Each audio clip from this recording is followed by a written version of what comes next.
Welcome back, everyone, to NFL Talking Points. I am your host, Joseph Gardner. Today, we are going over our Week 10 power rankings, as well as Thursday Night Football. Of course, I can't do our power rankings podcast without our good buddy, Matthew Arscott of the Matthew Arscott Sports Show. Matthew, how was your weekend? How are you doing today? Doing great. It's a good midweek. We are right in between weeks 10 and 11. Things are settling in after the trade deadline. We're happy to be with you. Thanks for having me, Joseph. Colts get a win in overtime. Kind of a more stressful win than you would like over the Falcons, but yeah, happy that you're here. we're happy. We're happy to be happy this weekend. You know, international games are tough on the body for travel. That was a lot more stressful than I wanted it to be. As a Colts fan, it raised some questions for me. We'll see where things end up. I think we're fine. Absolutely. Let's just get right into it. I'll just pull it right up here, and we'll be able to look at this. This is our combined rankings here in the middle. My rankings, Matthew's rankings, the actual NFL standings as they are, and, of course, the post-game win expectancy rankings based off of multiple different stats, who should have gotten the win in each week so far. We're going to go over Tier 1 to start. Teams 1 through 8. Number 1, staying where they're at. The Rams stay right at number 1. The Seahawks move up 2 spots to 2. The Colts stay where they're at 3. The Lions move up 2 to 4. Chiefs stay where they're at, coming off of a bye at 5. Eagles up 2 spots to 6. Patriots up 4 spots into Tier 1 finally to 7. And the Broncos as well, finally getting up into Tier 1, moving up 1 spot to 8. For me, Matthew, the question I had, or I guess you've got a question for me, but the question I have for you on this one, I forgot to put this in our outline, but the question I have for you, Patriots, I had Patriots up 4. You've got them up 5. What did the Patriots do this week against the Bucs to finally put them up into this tier and even up more than over the Broncos even? Yeah, that's a great question. There's a lot of trash talk from me towards the Bucs this season. You know, when they played the Niners, I had no faith in them. When they played the Eagles, I had no faith in them. They squeaked out wins in both. Well, they didn't beat the Eagles. The Eagles came back and beat them. But this is a team that I've trashed a lot, but it's a good team. And this Buccaneers team was in my opinion, who I favored in this game against the Patriots. I've been thinking the Patriots are more frauds. I don't think they're as for real. I know they've put up the stats, but it's just that feeling of like, there's no way that a team that is this young, that is this just put together. I mean, Mike Vrabel is doing a phenomenal job up in New England. He's proving me wrong. He's proving a lot of people wrong. And that number 2, I think they're on number 2 right now. I'll double check that here in the rankings. But if the playoffs started today, that number 2, number 3 seed in the AFC, New England Patriots, are just looking dangerous to me. Drake May is showing me consistency, which I preach every week on this podcast. I need consistency. I think I said last week or 2 weeks ago, you know, if the Ravens keep winning, that's consistency for me. If the Eagles keep winning, that's consistency for me. I think I preach the same thing about the Patriots. They're showing me consistency. Now, every time I say that, they go and lose a crazy game, you know, like each of these teams. And the Patriots take on a very easily beatable foe this Thursday night in the Jets, which we'll talk about here in a bit. So I don't want to jinx anything, but the Patriots are showing to me consistency right now. And for that reason, they're up in my bracket. Is there anything that you disagree with or anything else you see from this New England team, Joseph, that has you launching them into our top 8? No, I think you said it really well. You've got them up 5. I've got them up 4. We both agree on that. It looks like New England right now is the 3 seed just because they've got a worse conference record. Denver with going 5-2, Indianapolis going 6-1, and New England is currently 4-2 in the conference.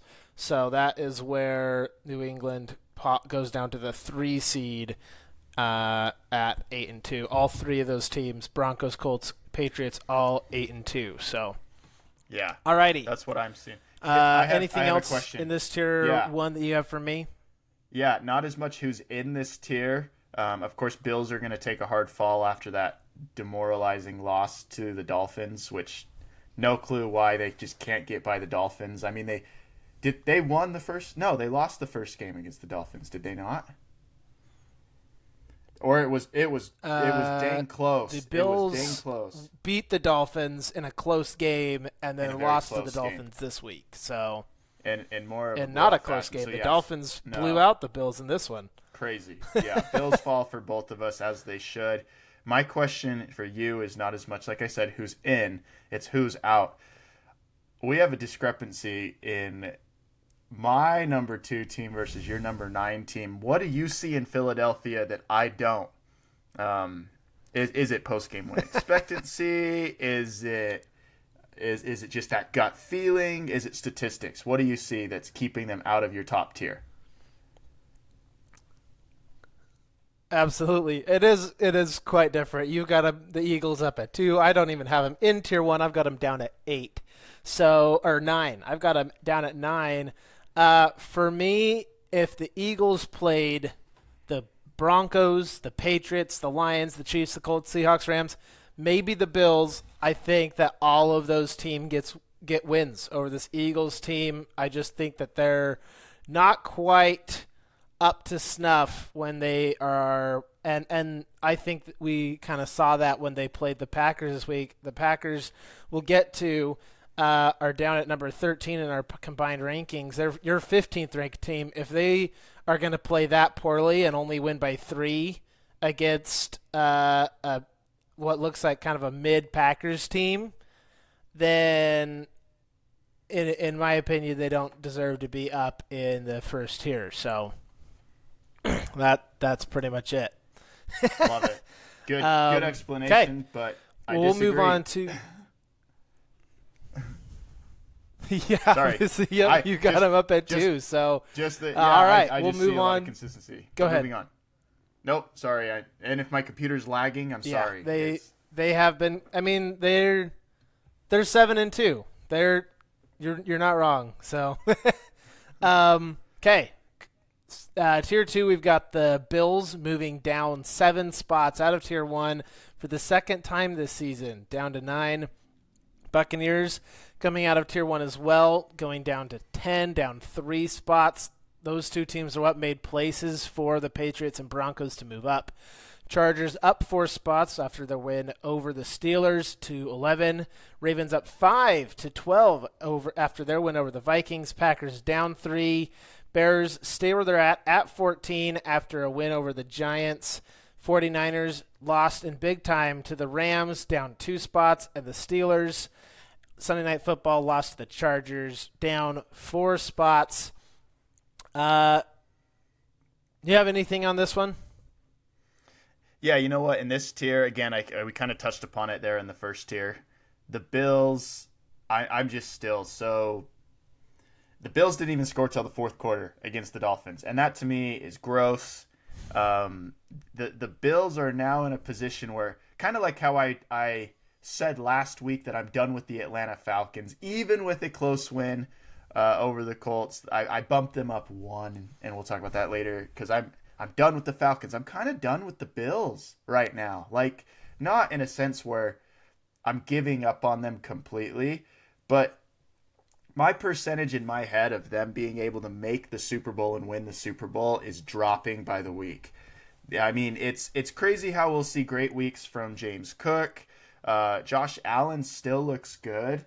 I just think that, and it wasn't even the defense this week. It's been the defense has been a major issue for this Bills team, but they could not score against the Dolphins until the fourth quarter against the Dolphins team who has been struggling, who sold at the trade deadline. I would have to. I don't know. I don't know what I need to see out of this Bills team. Chargers up big.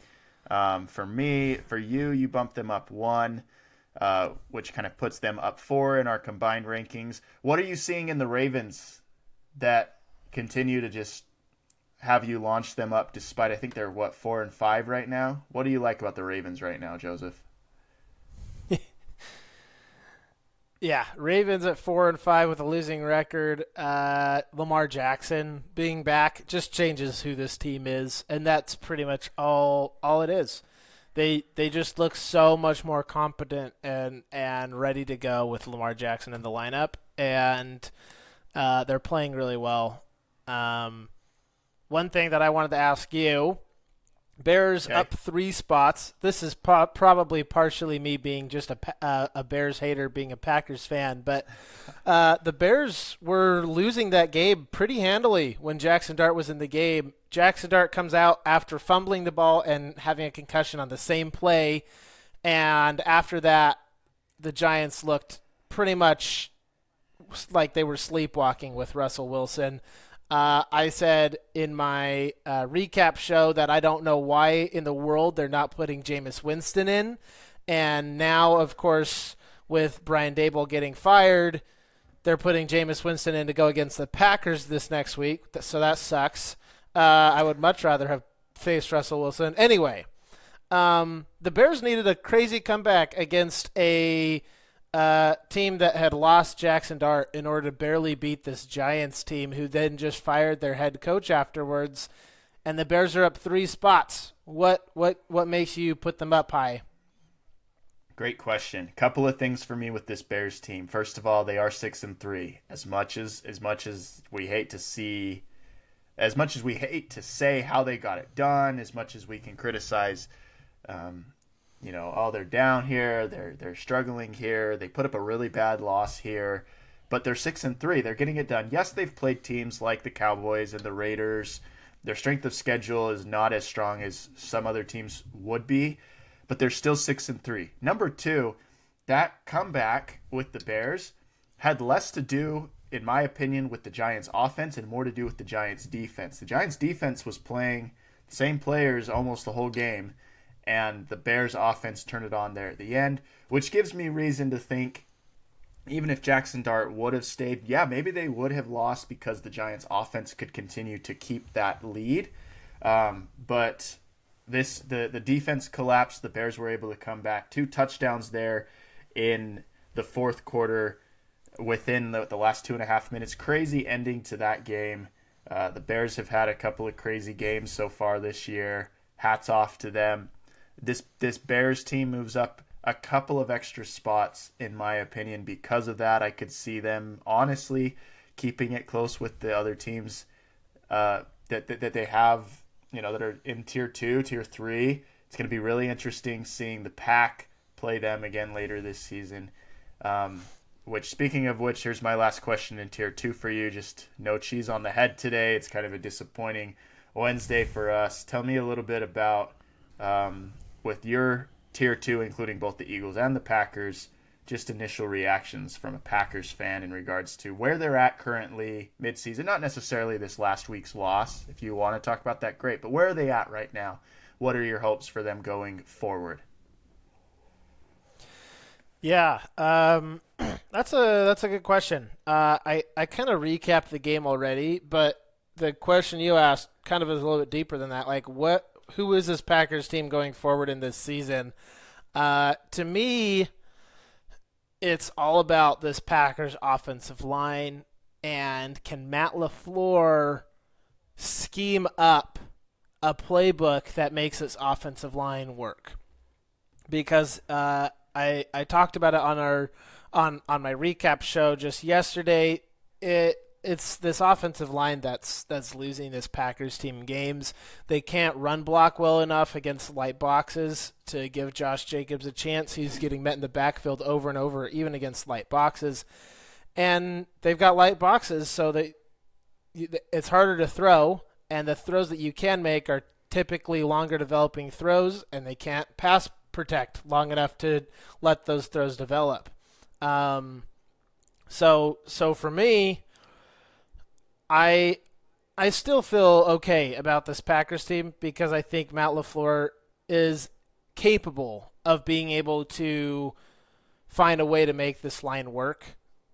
But so far, just haven't seen it. And I dropped the Packers out of my top tier for the first time. It felt terrible, but I dropped them down 3. For me, with the Bears, I think that Caleb Williams is improving week after week.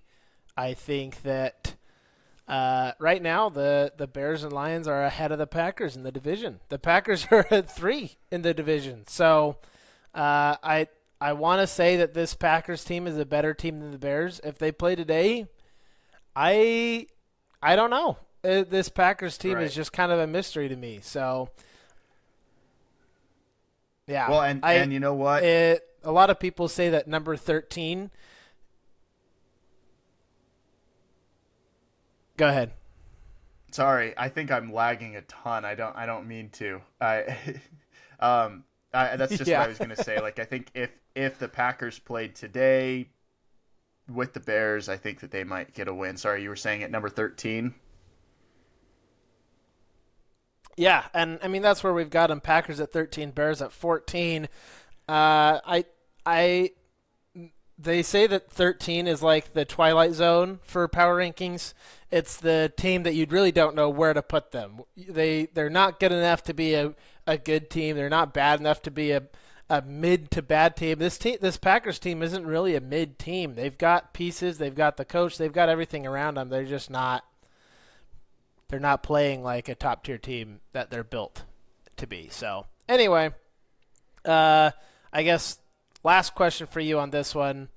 Packers lose by 3 points to your number 2 ranked Eagles, and they drop down to 15, 3 spots. And the 49ers lose to the Rams by 16 points, your number 1 team, my number 1 team, and they only drop 1 spot. Why Packers down so low? Why not drop the Packers 2 and the 49ers 2? Great question there. So I just personally think that the Packers, as you said, lots of injuries. Moving forward, I'm not quite sure who they're going to be able to beat. I know the 49ers have tons of injuries as well. They've kind of showed that their defense under Robert Saleh can still stay strong. So for that reason, I kind of leave those teams where they're at. I do think that the Bears could beat the 49ers and the Packers if they played today. I do think that the Ravens could beat the 49ers and the Packers if they played today. Steelers' horrible loss this last week shows me a lot of porous holes in that team offensively and defensively, so I think the Steelers stay where they're at. But for that reason, I'm pretty confident in where I've put my teams this week in my power rankings. You texted me that, and I looked at your power rankings, and I'm like, this is the most that I've liked your power rankings so far in this exercise. I thought you nailed a lot of these teams, and I had a little bit different, and it made me want to change a lot of what I had. But I'm like, nope, I got to keep it where I've got my teams, and you know what? The combined rankings will figure it all out for me anyway. So They will, and it all balances Next out. We'll and you go know to what? We could be wrong. Yeah, we absolutely could. Okay, next we'll go to Tier 3. We'll start with number 17, the Jaguars coming down 1 spot. Texans up 3-18. Vikings stay where they're at, coming off of their loss to the Ravens. Panthers down 2-20. Falcons up 1-21. Cowboys coming off of a bye are up 2 spots to 22. Commanders coming down 3-23, and the Dolphins coming up back out of our Tier 4 to Tier 3, up 3 spots to 24. My couple things here. If you don't include the Cowboys, which were on a bye, of the 7 teams that played this week, 5 of them lost, and 2 of those were the Falcons and Vikings. Both of the Vikings we kept where they're at. Falcons we both moved up 1 after their loss because it was an overtime loss to one of the best teams in the league, in the Colts. My question for you though is, Cowboys were on a bye and you moved them up 5 spots. Is it because everyone else in this tier lost? It was. Here I've moved a lot of teams down in bye weeks, which is really hypocritical of me to now take the Cowboys and move them, America's team, up so many spots on their bye week. But it was just because I saw too many really poor losses from these teams that I've that are below the Cowboys this weekend. I was tempted to even put the Jaguars below the Cowboys. Not quite there yet. I still have a lot of faith in the AFC South. But Panthers, really bad loss. Cardinals, bad loss. I couldn't justify keeping the Cowboys so low when I just saw horrendous performances from the rest of these teams. For that reason, Cowboys take probably the biggest jump this entire season for me for a team with a bye week. Yeah, that's definitely the biggest jump from a bye week team. You've had a few big losses, but this is the first big jump from a bye week team. You also jumped the Bengals up one spot to 24. I think that's fine because, like we said, there were just so many bad losses in tier 3 that someone's got to come down into tier 4. We can't. This is probably the week that I changed the most of any week. I've got a -5 for the Bills and a few different +4s and -4s. This is the most that I've changed in a while. So it just kind of tells you what the week it was. Anything else on tier 3? Just looking at this here real quick. Of course, the Dolphins move up for you and I both. But you have the Dolphins up in tier 3. Are they a tier 3 team for you? And why? I mean, clearly they are. They're in your tier 3, but why are they a tier 3? That's a yeah. I mean, they've had they've had good games against good opponents, and they just kind of keep coming up short. I think they're kind of similar to the Cardinals. For me, I think they're just a better version of the Cardinals right now. The Cardinals just are not performing on either side of the ball and don't really have an identity. This Dolphins team at least feels like it has an identity with its run game with Devon Achane. And I think gives it the edge over the Cardinals. I decided not to move the Cowboys because they are on bye, although I'm with you. They should probably be going up based off of how the teams around them performed.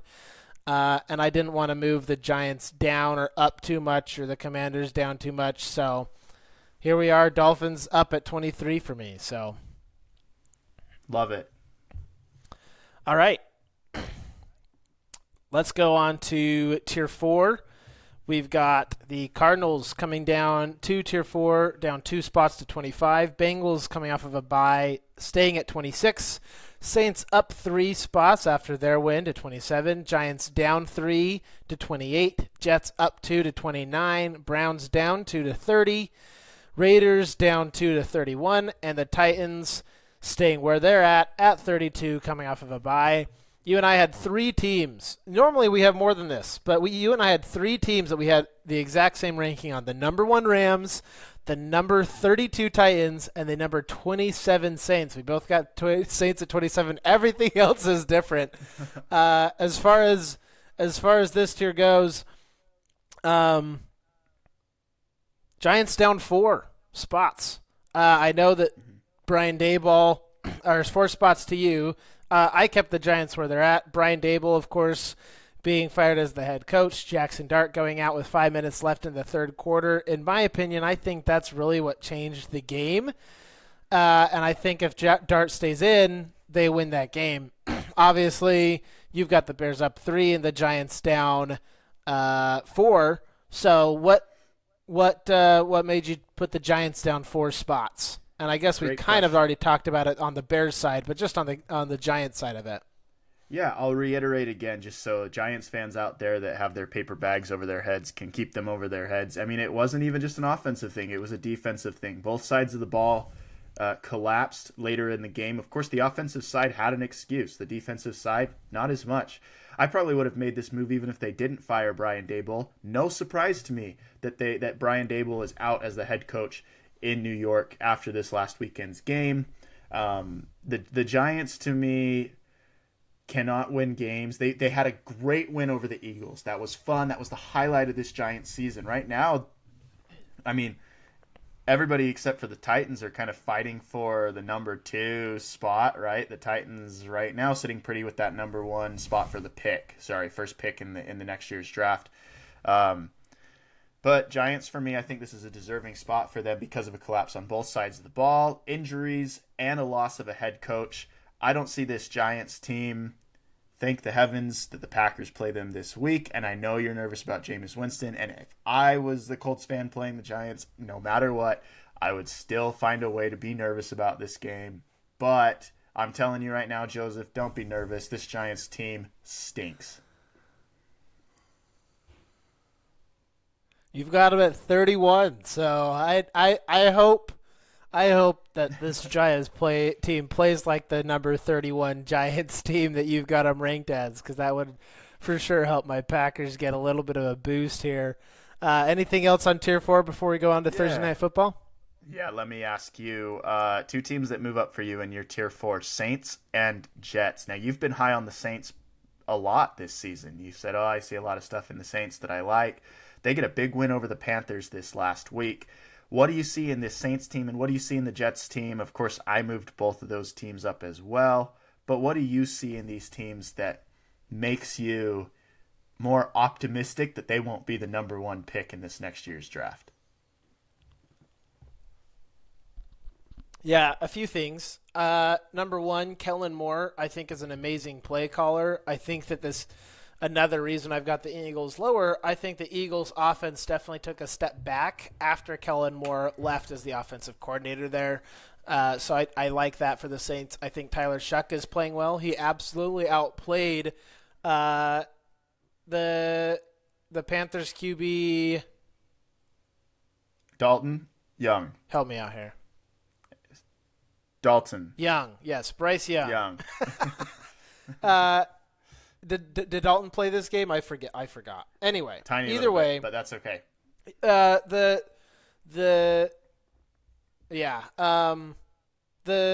Saints, Tyler Shuck absolutely outplayed the Panthers quarterback. So, and then they've got Alvin Kamara, who I think is a really good back. I think that Taysom Hill is a super fun piece that they should be using more often. I just like the way that this team's core is built, and that just starts with the head coach. And then as far as the Jets go, I did put them up one spot, but it was from 31 to 30. I still don't believe in this Jets team whatsoever. They needed two special teams touchdowns, a punt return touchdown and a kickoff return touchdown, in order to win by 7 points. So post-game win expectancy has the Browns winning that game. So I only brought the Browns down 2 and the Jets up 1. But, yeah, I still don't believe in this Jets team. I just had to move them up 1 because I think the Raiders deserve to move down 1. The Raiders are just that bad. So couple little things on post-game win expectancy that stood out to me. Really the only one thing, the Bills and Cardinals are both sitting at 5 and 4 in Tier 2. That kind of shocked me. We've got the Cardinals down at 25 in our rankings, and post-game win expectancy says that they should have the same record as the Bills. That is kind of concerning if I'm a Bills fan. But also optimistic if you're a Cardinals fan. Cardinals have lost a couple of really close games this season. There's still time to turn it around. We could see crazy stuff happen as we kind of bleed into the second half of this season here. Cardinals could really go on a run and make some noise, especially playing some AFC South opponents that haven't looked too good. Yeah, and the Cardinals lost the last game that they just lost to the Seahawks. They lost that by more points than all of the rest of their losses combined. So, I think that kind of shows you how close that their other losses besides this one have been. It's just crazy. They've just lost wacky games. So, anyway, we'll move on to Thursday Night Football really quick. We've got the Patriots hosting the Jets. Patriots at 8-2, Jets at 2-7. Matthew, the Patriots are favored to win. They're favored by 12.5, over under 43.5 points. The Patriots are at home. It is a divisional Thursday night football game. These games have been weird all year. Just look at the last Thursday night football game where the Broncos and Raiders just went off against each other 10-7. What is there a way that this Jets team can even do anything even with the Thursday night football divisional wackiness? The funny thing is that like the answer should be no, but let's look at the rest of these Thursday night games this season. Just going off the top of my head, Eagles Giants, the Giants win. Steelers Bengals, or was it Steelers Browns? I think it was Steelers Bengals, and the Bengals win. Broncos Raiders, and the Broncos barely win after the Raiders were leading all game. If you want to pull up, I can't remember if there's I feel like there's another one or two that these Thursday night. Yeah, I'm just pulling it up right now. The Miami Buffalo game was a close one where Buffalo pulled it out, but it was closer than anyone thought. Seattle and Arizona. Seattle only beat the Cardinals by 3 points in that game. San Francisco beat the Rams in Week 5 on Thursday Night Football, 26-23 in overtime. Most of these games have been so wacky. For that reason, I think the Jets. The thing is, these two teams should be so spread apart, and Patriots are favored by 12.5 at home. I don't think there's a chance that I mean there's always a chance the Jets win. These are two professional football teams. It's not like we have Alabama football taking on Holy Cross Mothers University, Maiden of the Lamb University from Connecticut or something. This is two professional teams still. I like the Patriots in this one, but are you ready for my prediction? Can I give that to you? Absolutely. Yep. Just a minute ago, I was like, yeah, this is a 27-13 Patriots win. I'm going to move that to 27-17. That changes everything for me because that now pushes the over instead of the under. That also pushes Jets spread. Just the only reason I'm doing that, due to wackiness of these divisional Thursday night games. I like the idea of the Patriots winning. I like the idea of the under, and I even like the idea of the Patriots covering. For that reason, though, because I like all of those and because of the Thursday night wackiness, give me the over. Give me Jets covering the spread, but definitely not money line on the Jets. This has got to be a Patriots win, 27-17. And if it's any wackier than that, then slap me silly because I couldn't handle it. My itty bitty heart could not handle any more craziness on Thursday night football. Yeah, if we put the Patriots up for the first time this season, finally put them up into Tier 1, and then you lose to the Jets, I don't know what I'm gonna do with this power rankings next week. For me, I've got the Patriots 34-10. I've got a blowout. I've got the cover by a half of a point. I'm pretty much right on the line there, and I've got the over by a half of a point, and I'm obviously picking the Patriots to cover. And I've also got two player props for you. I've got Breece Hall going over 62.5 rushing yards. Feel like that's really all this Jets offense has to offer, and the Patriots defense has some running defense holes. And then Hunter Henry over 2.5 receptions. I think that this Jets defensive line is going to be able to get home even without Quinnen Williams just a few times.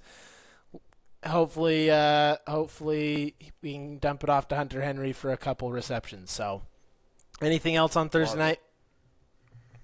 Nope. That's wonderful. Sorry, am I lagging still? Well, am I? Yeah, a little bit. That's okay though. We're making it work. I apologize. We've got it. Yeah, no, we've got it all the way to the end. So thank you everyone for joining NFL Talking Points to discuss Week 10 Power Rankings. Matthew Arscott, thanks for joining. Where can our wonderful listeners find your stuff? Matthew Arscott Sports Show. That's MASS for your weekly mass that you need. Just hop on over wherever you get your podcasts and tune in there. Awesome. Thank you, Matthew, for joining. And thank you, everyone, for joining NFL Talking Points. Join me later in the week to discuss what happened on Thursday Night Football, as well as a preview of the Week 10 games. I am so happy that I get to do this every week. It's been so fun. It's been fun to have Matthew on. So anyway, thank you, everyone. Heed the call.